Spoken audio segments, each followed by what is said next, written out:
While we all have a portion of the earth's air in our lungs, the movement of air, wind in the earth's atmosphere can become so powerful that it may enter our lungs, surround our entire bodies, take possession of us, lift us up, and carry us in its own direction.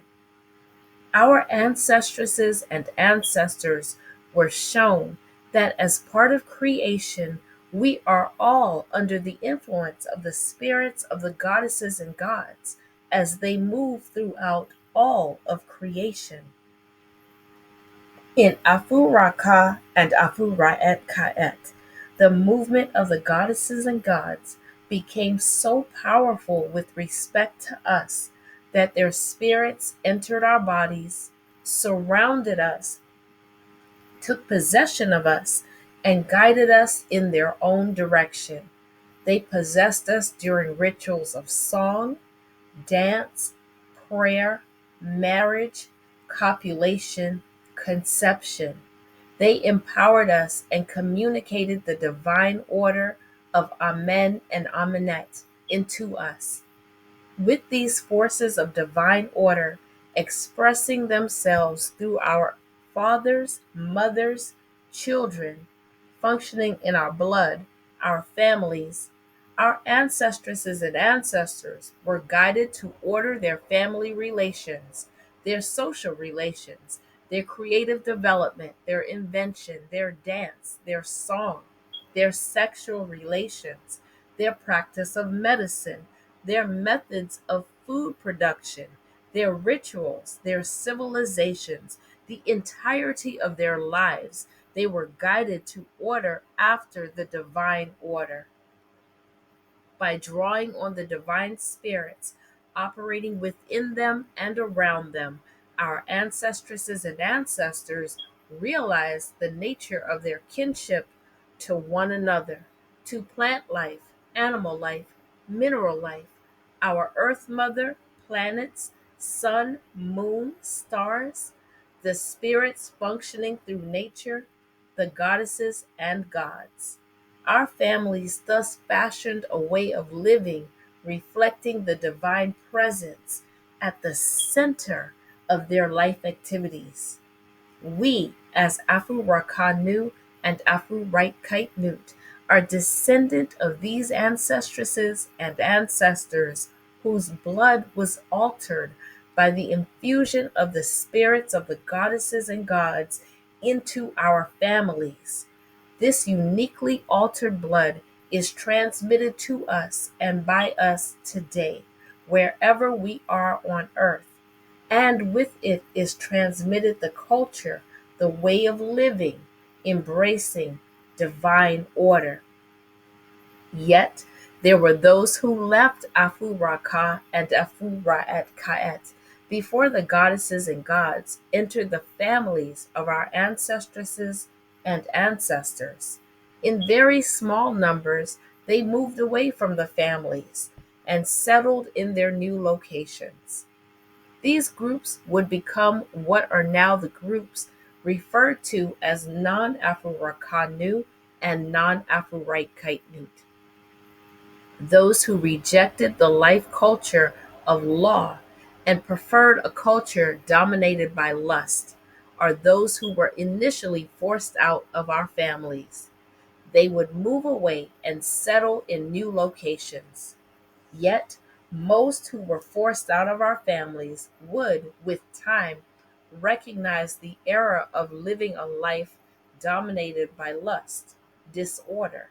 They would eventually recognize that living in harmony with the divine order of creation was the natural way of living and the way that was beneficial to all of their life endeavors.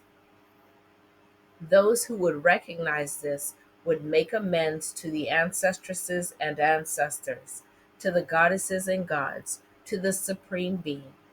They would restore balance and order to their existence. Yet, there was a very small portion of that exiled population who would never embrace the life culture of law. Lust was more important for them to serve. It is these individuals who, through living perverse, disordered lifestyles, corrupted themselves and their offspring. The Great Spirit, Ra and Ra'et, is the divine living energy that initiated the creation of the world.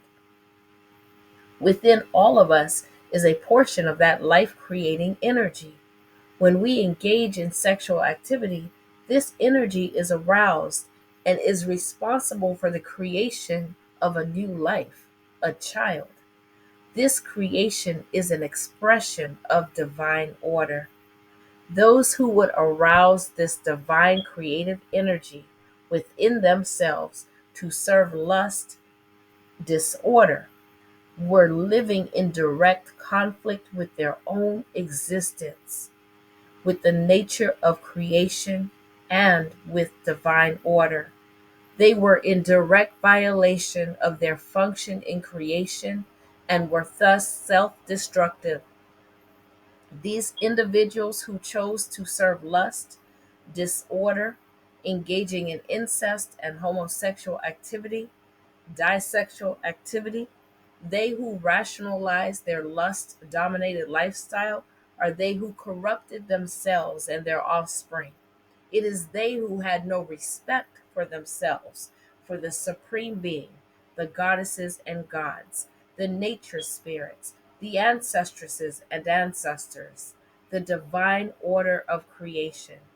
It is they who aroused the divine energy of Ra and Ra'et, residing within them for the purpose of perversion instead of creation. It is they who were that small portion of the exiled population who would never embrace the life culture of law. As they were drawn into a different part of the earth, they would settle in isolation. Through rape and incest, they would produce an increasing number of offspring who had no external skin color. The practice of incest would result in a larger number of offspring being born albino and offspring born with varying genetic mutations. They would thus give birth to albino offspring with other kinds of genetically mutated offspring with white skin, blonde hair, and light eyes.